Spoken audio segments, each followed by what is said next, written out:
आज हम शुरू करते हैं स्पर्म कैसे बनता है और स्पर्म कहाँ बनता है। स्पर्म यानी कि वीर्य। ठीक है, देखिए हम लोगों ने पिछले क्लास में पढ़ा था कि टेस्टिस के अंदर क्या होता है, टेस्टिकुलर लोब्यूल्स होता है। ये जो दिखाई दे रहा है बीच में, ये क्या है, टेस्टिकुलर लोब्यूल्स है। ठीक है, और एक टेस्टिस में क्या होता है, 250 लोब्यूल्स होते हैं। एक टेस्टिस में 250 लोब्यूल्स होते हैं। ठीक है, और ये जो हमने स्ट्रक्चर बनाया है, ये क्या होता है, इसका नाम है सेमनीफेरस ट्यूबुल्स। सेमनीफेरस ट्यूबुल्स इसका नाम है, जो लोब्यूल्स के अंदर रहता है। ठीक है, कहाँ रहता है, लोब्यूल्स के अंदर रहता है। यानी कि एक लोब्यूल्स में 1 से 3 क्या होता है, ट्यूबुल्स होता है। ठीक है, तो आज हम ट्यूबुल्स के बारे में समझेंगे और यहीं पे क्या होता है, स्पर्म का निर्माण होता है। ठीक है, ये जो स्ट्रक्चर दिखाई दे रहा है क्यूब के आकार को, इसको बोलते हैं क्यूबॉइडल इपिथेलियम। क्या बोलते हैं, क्यूबॉइडल इपिथेलियम बोलते हैं। ठीक है, ये क्या होता है, आपस में डिवाइड होता है। ठीक है, आपस में डिवाइड होता है तो वो क्या बनाता है, स्पर्मेटोगोनिया बनाता है। ठीक है, स्पर्मेटोगोनिया बनाता है। ठीक है, और स्पर्मेटोगोनिया जब डिवाइड होता है तो क्या बनाता है, स्पर्मेटोसाइट। ठीक है, क्या बनाता है, स्पर्मेटोसाइट बनाता है। और स्पर्मेटोसाइट डिवाइड होकर क्या बनाता है, जर्म सेल बनाता है। ठीक है, और इसी से क्या होता है, स्पर्म का निर्माण होता है। ये सेल जो है स्पर्म का निर्माण करता है, यानी कि स्पर्म का जन्म देता है। तो स्पर्म को जन्म देते हैं, यानी कि जन्म देने वालों को हम क्या बोलते हैं, मदर बोलते हैं, यानी कि माता बोलते हैं। इसीलिए क्यूबॉइडल इपिथेलियम को हम क्या बोलते हैं, मदर सेल भी कहते हैं। क्या बोलते हैं, मदर सेल भी कहते हैं। क्यों कहते हैं, क्योंकि यहाँ पर स्पर्म का जन्म हो रहा है, यानी कि स्पर्म का निर्माण हो रहा है। इसीलिए हम इसे क्या कहते हैं, मदर सेल कहते हैं। और इसे स्पर्म सेल भी बोला जाता है। यहाँ से क्या होता है, स्पर्म बनता है, इसलिए इसको स्पर्म सेल भी कहते हैं। ठीक है, इसे क्या बोलते हैं, सर्टोली सेल बोलते हैं और नर्स सेल भी कहते हैं। सर्टोली सेल को नर्स सेल भी कहा जाता है। ठीक है, ये क्या करता है, इसके अंदर जो होता है, देखिए ये दिखाई दे रहा है, क्या है, स्पर्म है। ठीक है, स्पर्म का जो हेड होता है, यानी कि स्पर्म जो होता है ऐसे होता है ना, तो स्पर्म का जो हेड होता है ये, तो इसका हेड क्या होता है, इसमें सर्टोली सेल में क्या होता है, धंसा रहता है। सर्टोली सेल में क्या होता है, उसके अंदर धंसा रहता है। और यहीं पे क्या होता है, इसको नरिशमेंट मिलता है। किसको, स्पर्म को। कहाँ मिलता है, सर्टोली सेल में। ठीक है, सर्टोली सेल में स्पर्म को क्या मिलता है, नरिशमेंट मिलता है। ठीक है, और अब हम जानते हैं यहाँ ये जो ट्यूबुल्स दिख रहे हैं। ठीक है, ये जो ट्यूबुल्स दिख रहे हैं, ट्यूबुल्स यानी कि 3 ट्यूबुल्स के बीच में क्या होता है, एक स्पेस होता है। ठीक है, उस स्पेस को हम बोलते हैं इंटरस्टिशियल स्पेस। उस स्पेस को क्या बोलते हैं, इंटरस्टिशियल स्पेस बोलते हैं। और इसी में छोटे छोटे एक सेल होता है। ठीक है, उसमें क्या होता है, सेल होता है। और उस सेल को हम बोलते हैं, उस सेल को हम क्या कहते हैं, उस सेल को हम बोलते हैं लेडिक सेल। उस सेल को भी क्या बोलते हैं, लेडिक सेल, यानी कि जो सेल ऐसे प्रेजेंट रहता है। ठीक है, कहाँ प्रेजेंट रहता है, इंटरस्टिशियल स्पेस में। इंटरस्टिशियल स्पेस में कुछ सेल प्रेजेंट होते हैं, उस सेल को हम बोलते हैं लेडिक सेल। ठीक है, और लेडिक सेल क्या करता है, लेडिक सेल क्या करता है,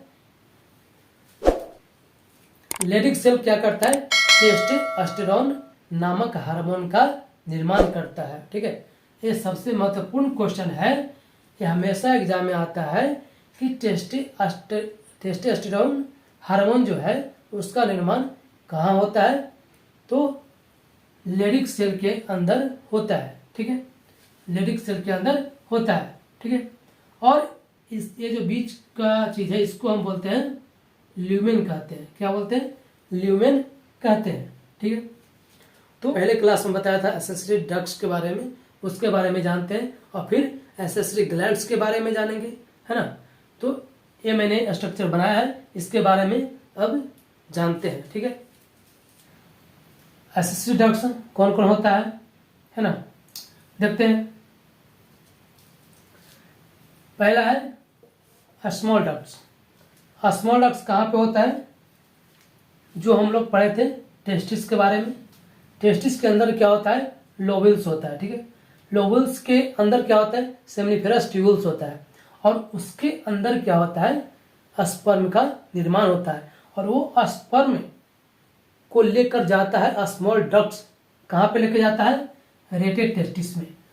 वहाँ पे एक छोटा सा ऐसे जगह खाली होता है, ठीक है, वहाँ पे पहुँचाता है कौन? Small ducts. कहाँ पे पहुँचाता है? रेटेड टेस्टिस में। और रेटेड टेस्टिस क्या करता है? वो स्पर्म को वासा डिफरेंशिया में स्पर्म चला जाता है और वासा डिफरेंशिया क्या करता है? स्पर्म को रेटेड टेस्टिस से स्पर्म को लेकर और पहुंचाता है कहाँ? एपिडिडाइमिस में। ये जो दिख रहा है लाइनिंग, है ना, ये क्या कहलाता है? वासा डिफरेंशिया कहलाता है। ठीक है, और यही क्या करता है? एपिडिडाइमिस में, यानी कि ये जो है एपिडिडाइमिस में क्या करता है? स्पर्म को पहुंचा देता है। ठीक है, एपिडिडाइमिस क्या है? एपिडिडाइमिस क्या करता है? वहां पे स्पर्म जाता है, लेकिन स्पर्म को वो तुरंत कहीं और भेजता नहीं है। वो अपने पास कुछ दिनों के लिए स्टोर करके रखता है। कितने दिनों के लिए करके रखता है? 1 वीक।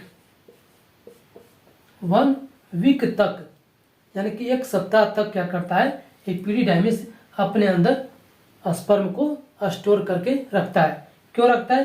क्योंकि स्पर्म को मैच्योर बनाने के लिए। ठीक है, क्यों रखता है? स्पर्म को मैच्योर बनाने के लिए। और जब स्पर्म मैच्योर हो जाता है तो यहाँ से क्या होता है? बाहर निकलता है और फिर कहाँ चला जाता है?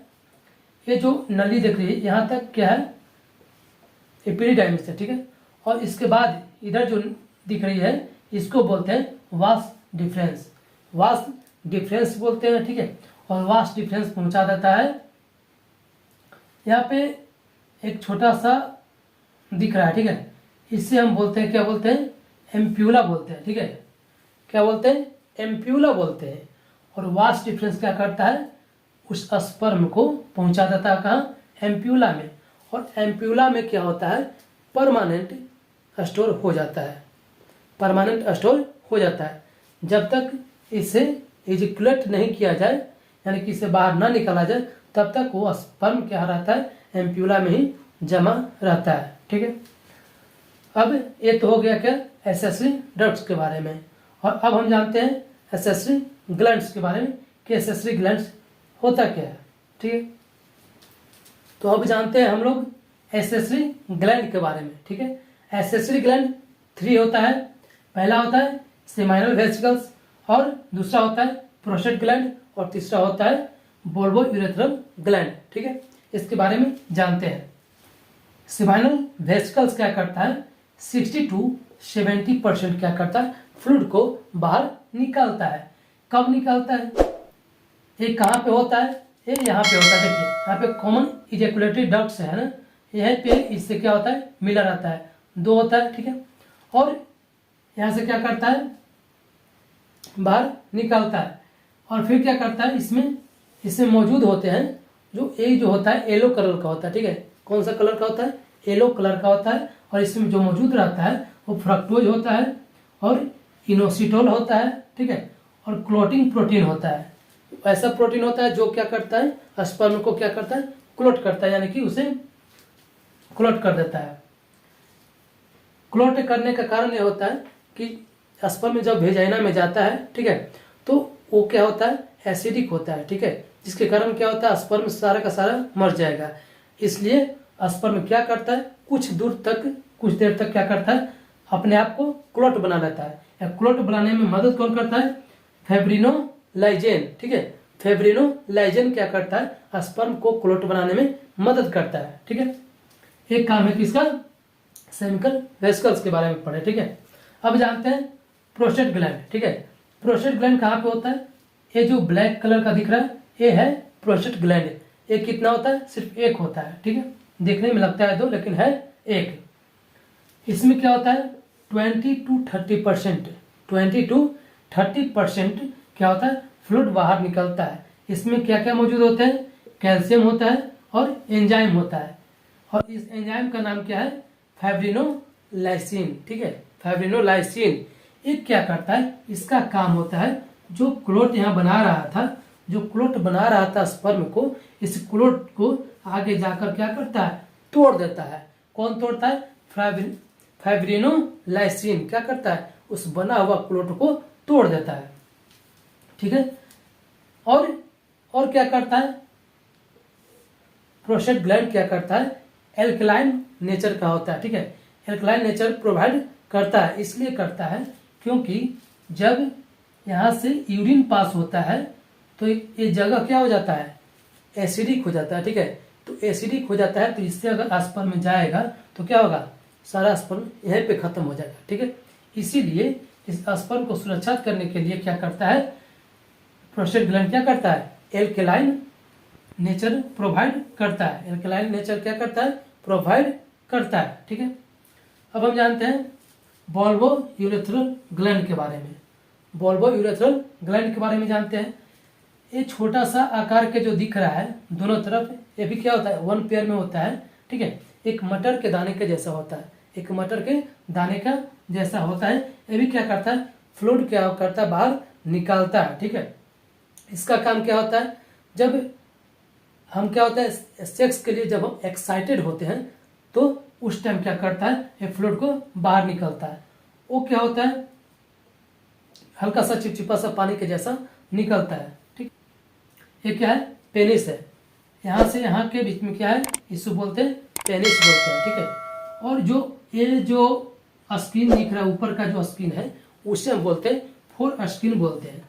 ये ऊपर का जो स्किन है ना, उससे बोलते हैं फोर स्किन, ठीक है। और इसी से क्या होता है? यूरिन पास होता है, ठीक है। इसलिए इसे हम बोलते हैं यूरेथ्रा, ठीक है। आगे हम जानते हैं कि सीमेन क्या होता है और स्पर्म क्या होता है, ठीक है। तो स्पर्म क्या है?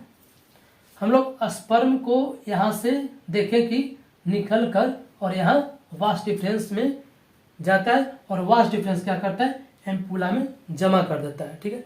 लेकिन जब एम्पुला से जब बाहर निकलता है तो सेमिनल वेसिकल्स जब मिलता है ना, यानी कि सेमिनल प्लाज्मा का जब मिलता है स्पर्म से, तब क्या होता है? वो सीमेन का निर्माण हो जाता है। यानी कि क्या होता है? सेमिनल प्लाज्मा प्लस क्या स्पर्म दोनों जब आपस में मिलता है तब हम उसे क्या कहते हैं? सीमेन बोलते हैं। क्या बोलते हैं? सीमेन बोलते हैं।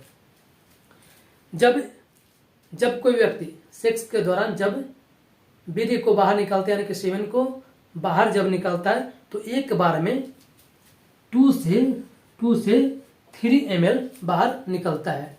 2 या 3 ml क्या होता है? इजैकुलेट करता है, यानी कि स्पर्म को बाहर निकालता है, ठीक है। स्पर्म की संख्या कितनी होती है? तो 200 से 300 मिलियन पर इजैकुलेट, यानी कि एक बार इजैकुलेट जब हम करते हैं तब हमारे स्पर्म की संख्या कितनी होती है?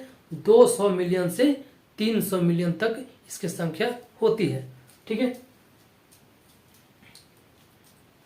और स्पर्म जो है, स्पर्म बनता है तो कितना देर में कितना बनता है? देखिए बताते हैं। स्पर्म जो है वो 1 सेकेंड में कितना? 1500 स्पर्म बनता है। 1 सेकेंड में कितना बनता है? 1500 स्पर्म बनता है, ठीक है। तो एक बात और, सबसे इंपॉर्टेंट चीज बताने वाले हैं, ठीक है। क्या है? अगर